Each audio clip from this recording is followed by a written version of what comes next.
5 star cloud kitchen. ఈ దారిలోకి మేము వచ్చాం. పూర్తి వివరాలకు చదవండి రేపటి సాక్షి హైదరాబాద్ ఎడిషన్. రాష్ట్ర ప్రభుత్వం ప్రవేశపెట్టిన బడ్జెట్లో ఉత్తరాంధ్ర ప్రాంతానికి తీవ్రమైన అన్యాయం జరిగిందనే విమర్శలు వినిపిస్తున్నాయి.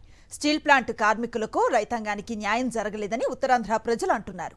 స్టీల్ ప్లాంట్ను రక్షిస్తామని, ఉత్తరాంధ్ర సుజల స్రవంతిని పూర్తి చేస్తామని ఈ బడ్జెట్ నమ్మకాన్ని కల్పించలేకపోయిందన్నారు.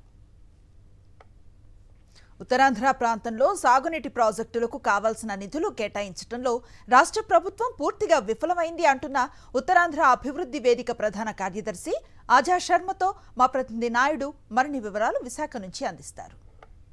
రాష్ట్ర ప్రభుత్వం ప్రవేశపెట్టిన బడ్జెట్లో ఉత్తరాంధ్రకు తీవ్ర అన్యాయం జరిగిందని విద్యావేత్తలు, మేధావులు అభిప్రాయపడుతున్నారు.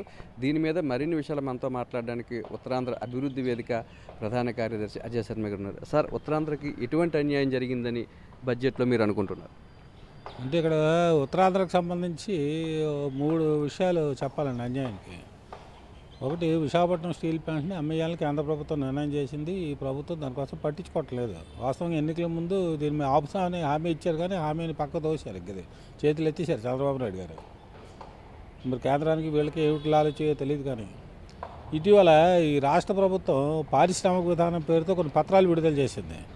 మనం అడుగుతున్నది ఏంటంటే, రాష్ట్రాల్లో ఉన్నటువంటి అతిపెద్ద భారీ పరిశ్రమ విశాఖపట్నం స్టీల్ ప్లాంట్. దీన్ని కాపాడుకోకుండా మీరు పారిశ్రామికీకరణ ఏమిటి చేస్తారని రాష్ట్రాల్లోనూ.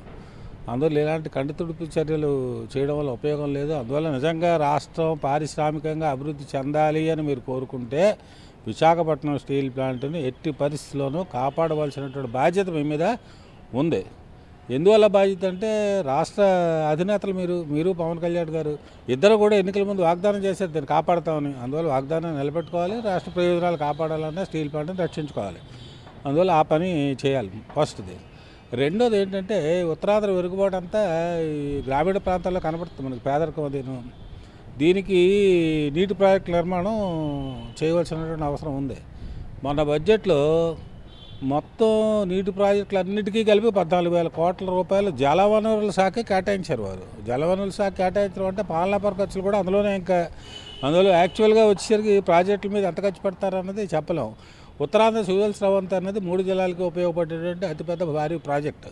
దీని ప్రస్తుత అంచనాల ప్రకారం 21,000 కోట్ల రూపాయలు ఖర్చు అవుతుందని చెబితే, ఇందులో కేటాయించింది నామమాత్రంగా కేటాయించారు. దానివల్ల ఉద్యోగులు తిరగడానికే ఖర్చులకు సరిపోతుంది, కానీ భూసేకరణ కూడా పూర్తి చేయలేరు కాలువల నిర్మాణానికి. కొత్త పారిశ్రామిక విధానాన్ని తెస్తామని చెప్తున్న రాష్ట్ర ప్రభుత్వం విశాఖపట్నంలో ఉన్న స్టీల్ ప్లాంట్ను ఆదుకునేందుకు ఎటువంటి ప్రయత్నం కూడా చేయలేదని, అలాగే ఉత్తరాంధ్ర సృజల